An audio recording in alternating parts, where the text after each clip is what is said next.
Recently, natin yan.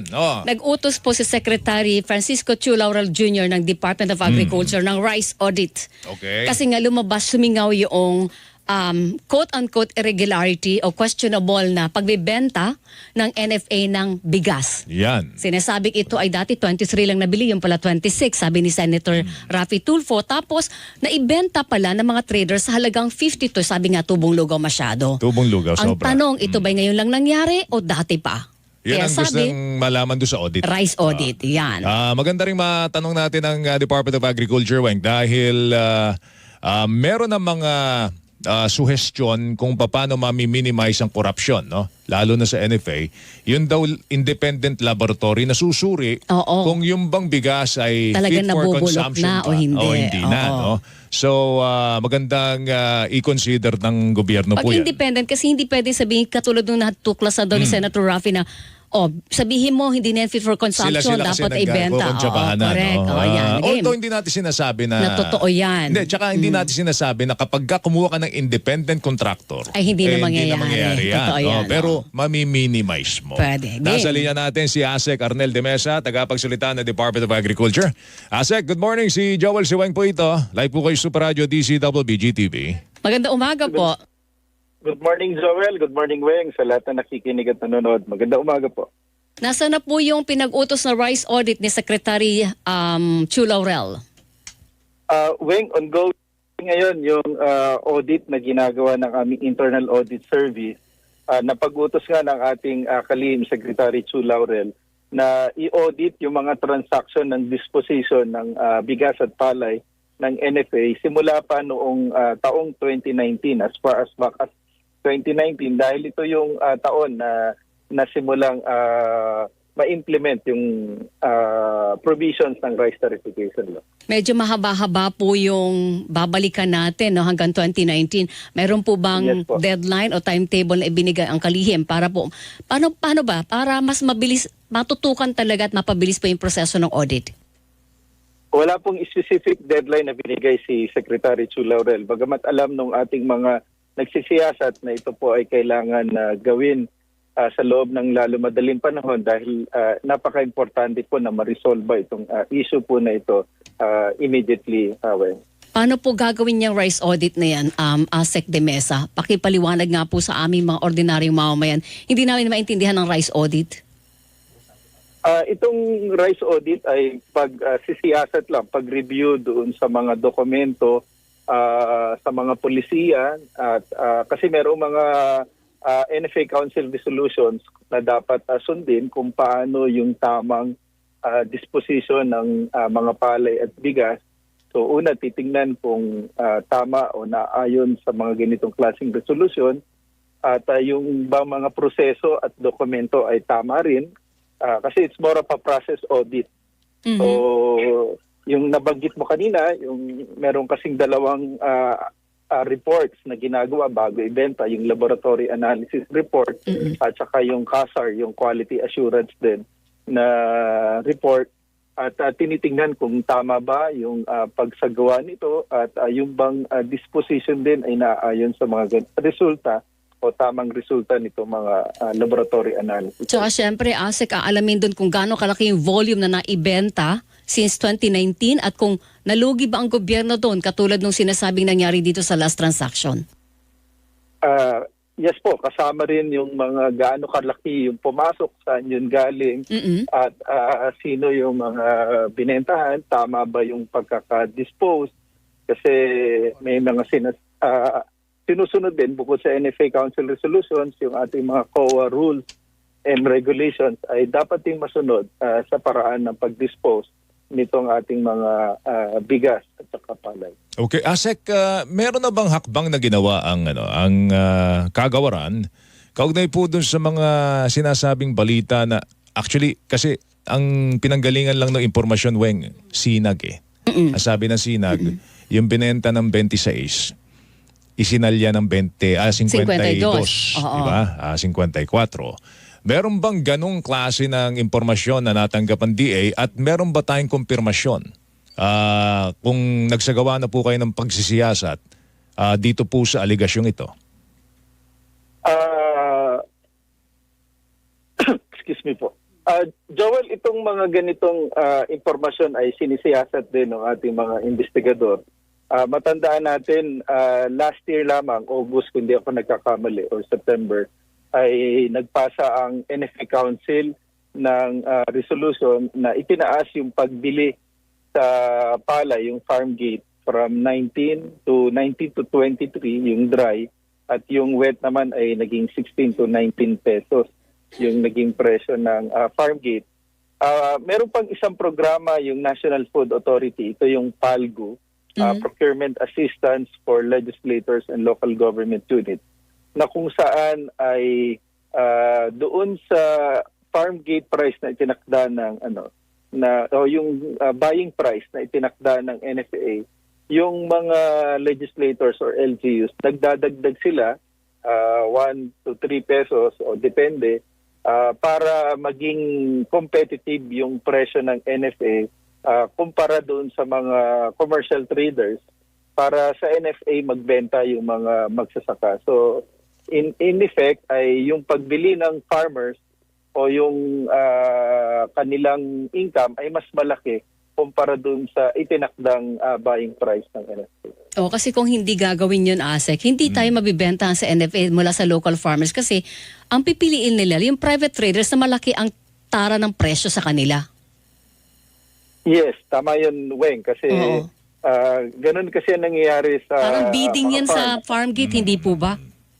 Yes, kung mas malaki yung ino-offer ng mga traders, doon pupunta, doon ibebenta ng mga magsasaka yung kanila mga naaning palay. Okay, doon sa initial information na natanggap ng taong bayan dito sa isyung ito, 150,000 bags ang sinasabing ibinenta nang hindi dumaan sa auction. At the same time, doon sa 150,000, Weng, 88,000 na lang ang natitira. Oo. Dahil nasa bodega pa ng NFA yun. Meron na bang ganong klase ng pagtaya initially doon sa ating rice audit na ginagawa? Ayon sa information na ibinigay, at ito naman ay nabanggit na ni OIC Administrator Pio Santos sa huling hearing sa Kamara, ay nabanggit nga na mayroon pang mga bigas na hindi pa na-withdraw mula doon sa huling transactions nila. So nasa mga bodega pa ng NFA yun. Ano po ang magiging disposition doon sa natitirang yun? Kung yun ay bayad na ng traders, pwedeng i-cancel yung transaction o yung deal? And leave ibanas muna sa NFA yung natitira pang nasa 80,000 bags ba yan, Joel? 88,000. 88,000, opo. Weng, ang nabanggit ni OIC Administrator Pio, prudence dictates na dapat ay hindi ilabas yun dahil nga under investigation na ito. At may posibilidad na isoli na lang yung pera. At ito lahat ay pag-uusapan sa susunod na NFA Council meeting ngayong darating na Lunes. Pero ang nagtataka lang ako, Joel, so totoo po ba na under sa rice tariffication law, pwedeng magbenta ang NFA ng walang bidding na hindi dumadaan sa approval ng NFA Council? Ganun po talaga ang kalakaran? Bound po ang NFA, just like any other government entity ng mga rules. Kasi po GOCC, ang NFA, cover po kami lahat ng mga COA rules and regulations, including yung mga patakaran na inilalabas ng NFA Council as a governing body. Opo. Ating National Food Authority. So may mga proseso at alituntunin po sila na sinusunod. So hindi po pwede na wala silang susunding patakaran. Okay, nabanggit nyo si OIC Pio Santos, sinuspindi na ng ombudsman Oo. So ano bang sino nangangasiwa ngayon sa NFA? Kamusta po ang building ng NFA? Yan ba'y may tao pa ho ba? Joel, may tao pa naman. May tao pa naman, okay. Yes, so sa ngayon ay dahil nga nasuspend din si OIC Administrator Pio, si Secretary Chu Laurel Ule, yung umuupong administrator, pero nasa biyahe siya kasama ng ating Pangulo. Kaya ang pansamantalang OIC natin doon ay si Director Lacson. Si Director Lacson dahil siya ngayon yung itinalagang bagong Deputy Administrator ng Director Lacson. Okay. Ang OIC ngayon. Kala ko yung security guard. Pero sir, nasa proseso na ba tayo ng pagpili ng hindi na OIC. Talagang magiging administrador na po ng National Food Authority. Kasi hindi pwedeng lahat yan na kay Secretary Chu Laurel. Ang dami pong subsector ng agriculture sector eh. Yes po, meron na pong nirekomenda si Secretary Chu Laurel na magiging administrator. So, nasa na po yan, ongoing review process. Iyon. Tagaloob din po ng NFA. Hindi ko lang po masabi, Weng, kung sino po. Mahirap pag Tagaloob din. Baka mamaya kung tagalabas, ma-ombudsman din eh. Tagalabas siguro para mas wala nang problema. No? Pero kamusta ngayon ang supply ho ng bigas? Kasi kinikwento ko nga kay Weng, 62 yung bili ko eh. Ang mahal isang araw eh. No? Tapos 1.5 ang kalahating kaban, Weng. No? Tapos pagka bumili ka ng 58, i-discourage ka nung nagbebenta sa'yo na wag po yan, di masyado maganda. Oo. So, Buti pa yung honest yung binilhan mo. ang pagtaya, Weng, dapat Marso, bumababa ng presyo. Oo, diba? dahil anihan. Na raw, eh. Oo. Andyan na, dumarating na yung ating mga ani doon sa ating mga pamilihan. Eh. Ano nangyari doon, Asek? Totoo yun, Joel, nagsimula na yung anihan natin. Magpipik yan March, April, May. Hanggang May meron tayong harvest para sa ating dry season planting. At inaasahan natin hanggang 9.6 million metric tons ang ma-harvest natin ngayong dry season na ito. Ito lang dry season. Kasi last year, we harvested 20.06 million metric tons for both the dry and the wet season. Mas malaki ang harvest natin pag wet kasi mas malaki yung natataniman, pati yung mga rain-fed areas. So, coming from huge harvest last year, at tapos ngayong unang 2 buwan nitong kasalukuyang taon ay may pumasok na 728,000 metric tons ayon sa datos ng Bureau of Plant Industry. Mas mataas ito kumpara the same period last year by almost 40%. So, malaki yung imports. Ang karamihan nito ay pumasok noong January, more than 400,000. Bunga ito yung pakikipagpulong ni Secretary Chu Laurel doon sa mga importers dati dahil last year nagmahal lang sobra yung bigas at may El Nino nga tayo. Pero ngayon, laki na nung binaba noong international price, nasa $570 level na per metric ton. Last year kasi umabot yan hanggang 700. So bababa din ang imported rice. Bababa na po ang presyo. Expected yun ng DA. Opo, bumababa na yan. And then dahil nga nag-harvest na tayo, we're expecting yung farm gate price ng fresh and dry palay ay bababa na rin. Which in turn will drive na bumaba yung presyo ng ating bigas sa pamilihan.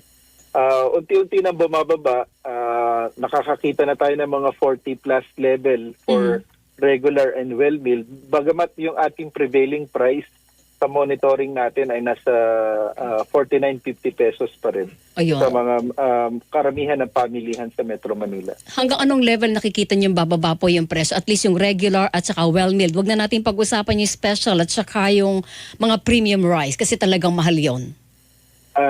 Yes. So, inaasahan natin bababa pa yan sa mga 40 level. Hindi ko lang masabi yung eksaktong presyo. Range ng 45-48 ASEC, pwede? Posible yan na nasa ganang level. At tinitingnan naman natin na okay yung harvest natin. Kasi yung epekto ng El Nino, yung huling datos na meron kami, in terms of area, nasa 14,000 hectares yung apektado ng El Nino, which is only about 1.5% ng total area planted to rice. And in terms of volume, less than 1% in terms of volume. So, kung ikukumpara natin ito doon sa worst scenario ng El Nino na nangyari noong 1997-1998, more than 372,000 hectares yung na-damage nung time na yon. This time, only about a little over 14,000 at this period, na kung saan this time, nagdidecay na rin yung El Nino at nagsisimula ng mag-normalize. Hopefully by May, yung ating sea surface temperature dito sa Pacific. Kahit pa paano napaghandaan natin ang El Nino. Tsaka may tubig daw tayo, may tubig tayo sa irigasyon ang binibida po ng National Irrigation Administration at hindi daw tayo wala daw tayong poproblemahin sa tubig. Opo, hindi po nagkaroon ng pagbawas sa allocation sa ating National Irrigation Administration, hindi kagaya ng nakaraan na talagang binabawasan dahil nga masyado mababa yung level ng ating mga dams. Ngayon po wala naman nangyaring. May magandang balita Alright. po yan kasi tutubo po yung ating mga tanim. Pero yung issue tungkol sa independent laboratory, anong balita doon? Ito ba'y kinoconsider o ayan ay nasa planning stage na? Welcome po yan kay Secretary Chu Laurel at nabanggit po nga niya yan na talagang mas maganda po yung ganan para mawala po yung agam-agam. Pero titingnan po natin, of course, may mga procedure na sinusunod ang ating NFA Council sa mga ganitong proseso. So ano lang po yan, ay i-check lang po kung ano yung mga viability na ganun. Actually, maganda ho sa check and balance yan, di ba, Weng? No? Kasi Independent. although magbabayad ka, no? Maglalabas ka ng karagdagang pondo, pero kung makatutulong yun sa integridad ng Yes, ng transaksyon, proseso. ng Correct. proseso sa NFA, bakit naman Hindi. ipagkakait natin yan? No? So sige, abangan namin yung mga development. Asek, salamat sa oras mo. Sir, Mag-ingat thank ka. you. Thank you. Maraming salamat, Joel and Weng. Mabuhay kayo at magandang umaga. Maraming salamat po. Alright. Si Assistant Secretary Arnel de Mesa, biro mo